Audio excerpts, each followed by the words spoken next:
Efforts by the federal government to implement a comprehensive approach to zero trust security took a significant step forward in recent weeks with the release of the Defense Department's Zero Trust Strategy and Roadmap. The new DOD documents spell out in detail the various steps that DOD plans to implement to secure joint operations.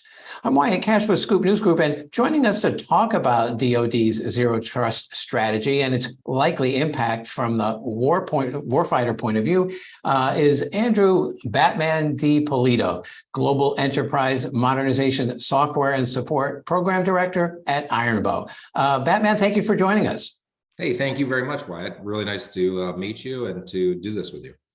Terrific. Well, let's start by kind of setting the stage. DOD's Zero Trust documents are getting a lot of attention around the world. In fact, we spoke with the director of DOD's Zero Trust Portfolio Management Office just the other day, and he said that really within days after the release, they had had more than 20,000 downloads of the document. So my question for you is, what's so significant about these Zero Trust reference documents? Yeah, so that's a fantastic question. I really appreciate you asking that. So my assessment is that the Zero Trust strategy is so popular because it ties directly to the National Defense Strategy, which is the very foundation of where the DOD is headed. So looking at the National Defense Strategy of 2022, President Biden's opening preamble states that we're living in a decisive decade, one stamped by dramatic change in geopolitics, technology, economics, and environment. Our defense strategy that the United States pursues will set the department's course for decades to come. So when you look at Zero Trust, it fits perfectly with the National Defense Strategy because it too will set the cyber defense strategy for decades to come. So what President Biden is referring to is that competition with China, Russia, and other threats are significant to our nation. This means that the current way of defending our networks is not really going to suffice. China, Russia, and others are extremely advanced in the cyber arena. That's really not news to anyone, but we do have to redouble our efforts. In fact, if you truly subscribe to the tenets of Zero Trust, we're already behind the power curve because the adversary may or may not be within our networks. The question is to industry, how do we actually bridge that gap? How do we do it quickly? Obviously, this is a 10-year strategy, but there are some enabling technologies and capabilities that we can apply in the short term, right? Whether it's identity management, endpoint security, data loss and prevention. So I would like to leave industry with that kind of question to think through. Are there things that we could do to make our DOD networks safer in the short term? So another element to that is communications with our partners and allies, right? So Miskin Ossenberger, who is the DAF CIO, talked about that point wonderfully in the FedScoop article dated 3rd November 2022. She talked about Zero Trust being able to kind of bridge that gap, which is really important. So when you look at how siloed our information is within the DOD, not to mention with joint partners and looking at multinational efforts is really important. So one of the things that I want to talk about with Zero Trust is that, it's traditional castle and moat methodology. Then that form of protecting our networks is really, it's outdated, it's outmoded. You hear the castle and moat, the cookie analogy where it's very hard on the outside and soft on the inside. I like Maginot Line because what happened prior to World War II was what France did. They defended their fortifications in the border between Germany and France prior to World War II. And they didn't realize that Germany mastered the art of maneuver warfare. Well, I would describe that cyber is today, it's maneuver warfare, and it's impossible to gain cyber dominance. So in that environment, you need to make sure that you have that defensive capability that will actually defend each transaction. So that's why it's so important, and that's why it's so popular. Well, obviously, the concept of Zero Trust has been a driving force in security circles and in industry for many years now. How is what DOD is trying to accomplish different from, say, the banking and financial industry, where cyber attacks also remain a constant threat? Yeah, that's a really interesting question. So I would actually say that I don't think the technologies are really that similar, nor the strategies. So I'm going to play devil's advocate for a minute, right? So when you look at the banking industry, you look at the electrical grid, you look at the food and water supply, and theoretically, An attack on those industries would be just about as significant in terms of effects-based analysis or center of gravity analysis.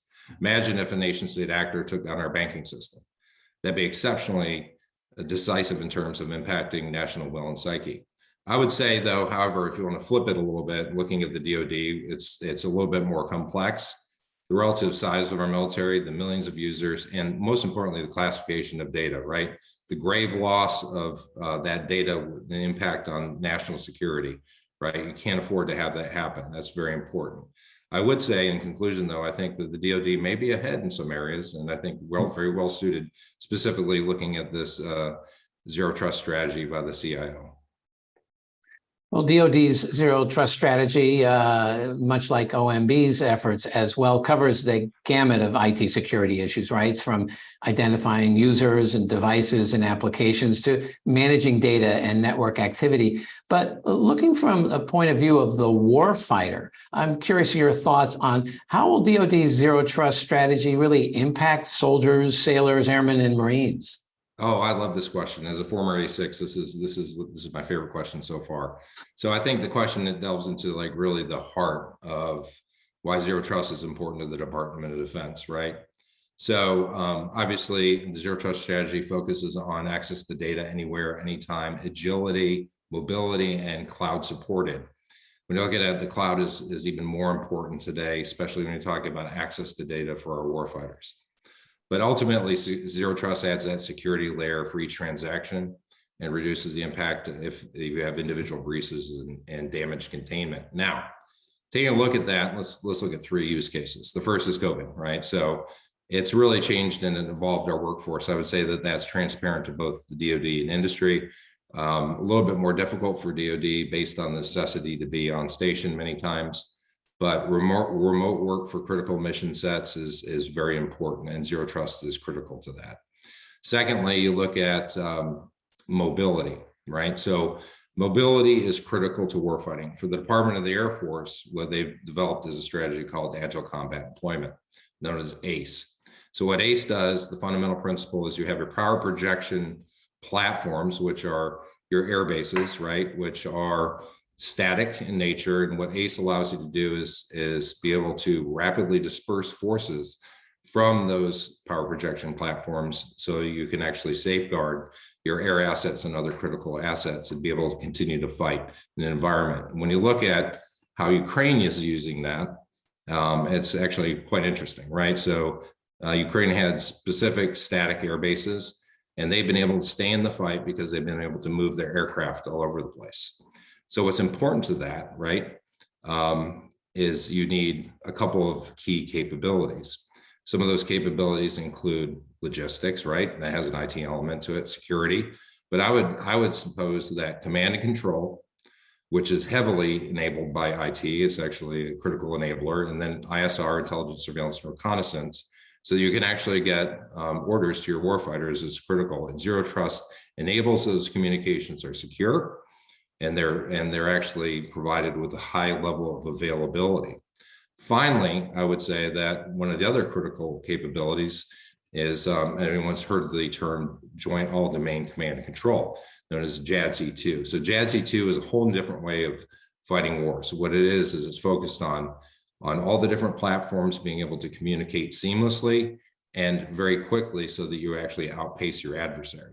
And that is all tied to the backbone of network infrastructure and the ability of zero trust, because it allows you to communicate effectively, seamlessly, and in a secure fashion. And that allows you to outstrip your adversaries. Well, based on your experience in multiple industries, I'm also curious, what are some of the pitfalls that DOD and the federal government writ large should try to avoid as they continue accelerating their efforts to achieve zero trust? That's a great question. I'd actually like to kind of flip it on its head and talk about the pitfalls, but talk about how the zero trust strategy for the DOD is actually making really good progress. So you have awareness and commitment and priorities, right? So according to the FedScoop article, almost 50% of respondents said that they're only generally aware of zero trust principles. That's a kind of a critical concern, right? So what's good is that cultural adoption is very important. And what's important and good news for the DOD is in their recently released Zero Trust strategy is a cultural adoption is the first of 4 key goals. It states that DOD personnel must be aware, they must understand, be committed to, and trained and from Zero Trust technologies and actually that environment. Why is that important? And I think that I tell you why it's important, because it's where the strategy actually shines. It's because the workforce, not just in the cyber arena and IT professionals, need to understand how Zero Trust is so important. They need to be trained on all levels, and it's not an easy task, but it is absolutely essential. So commitment across all functional areas, whether you're a pilot, whether you're a tanker, whether you're on a surface ship, whether you're a communicator, you need to understand these Zero Trust principles. It's not a gimmick, it's a framework, and it's actually a process. In addition, there are many risks associated with adoption when you talk about performance barriers, right? So looking at Zero Trust, and you move over to a new technology, sometimes things don't work out well. And in an age of why can't my computer work just the way it does at home, people need to understand that this is going to take some commitment. There will be some stumbling blocks, and it's not going to be an inexpensive journey. Now, the second piece of that, the FedScoop article also said that 61% of respondents have some level of concern with prioritization. Well, why is that important? It's important because prioritization focuses on cost and budgeting. And we're talking about cutting costs, prioritization, and modernization of networks. We have to think about, some roadblocks to getting to the actual maturity of Zero Trust. And that's where the Zero Trust strategy tackles it head on. So it's a 10-year strategy. The DOD CIO is focusing on the planning, programming, budgeting, and execution process, which is a fancy way of saying that the DOD is going to commit long-term to making sure that it meets the framework. This is where I suggest it gets hard. So with so many competing priorities, take the Air Force as an example, an aging aircraft fleet, you're looking at new space systems, intelligence, surveillance, reconnaissance is a very expensive endeavor, but critical, all critical endeavors. Where does Zero Trust kind of fit within this? Now, so the strategy is solid. The key is making sure that it retains that level of focus long-term. I appreciate your mentioning that article, and we'll be sure to include the links to that in our show notes. Lastly, I'd like to just get your sense. What did DOD get right with its roadmap and strategy in your estimation? And what advice would you offer to help ensure DOD's success? Yeah, so I love that question. So I think I did answer part of that from the perspective of awareness, commitment, and priorities. I think the DOD really has it right, and it does begin with cultural adoption and the resources to match the requirements. But what I'd like to foot stomp is this requires team effort. When you look at all the capabilities to fully enable Zero Trust journey, not one company, not one industry partner could do it all. This needs to be a team effort. First, when you look at the DOD, it requires strong leadership focused on prioritization, funding, governance, and integration. Why is integration important? Because when you look at the multiple capabilities, they all need to nest well together. So we have the 7 pillars, right? You have user, you have device, you have application, workload, data, network environments, automation and orchestration, then finally, visibility and analytics. There's over 151 enabling technologies that support that. All these different capabilities needs to nest well together. So this requires industry, right, to partner. It also requires intellectual honesty and integrity. What do I mean by that? It means the industry must refrain from overpromising and make sure that they maintain intellectual honesty to state what's within the art of the possible. This is where it also gets hard for the DOD. They must remain dedicated and move forward, realizing Zero Trust is an important process and it's not going to be easy. It's going to be a long-term process. Well, Andrew Batman DiPolito, thank you so much for joining us and sharing your insights on Zero Trust strategies, particularly in the Defense Department and really across the federal government. So we really appreciate your taking time to join us. Thank you so much. It's been an absolute pleasure.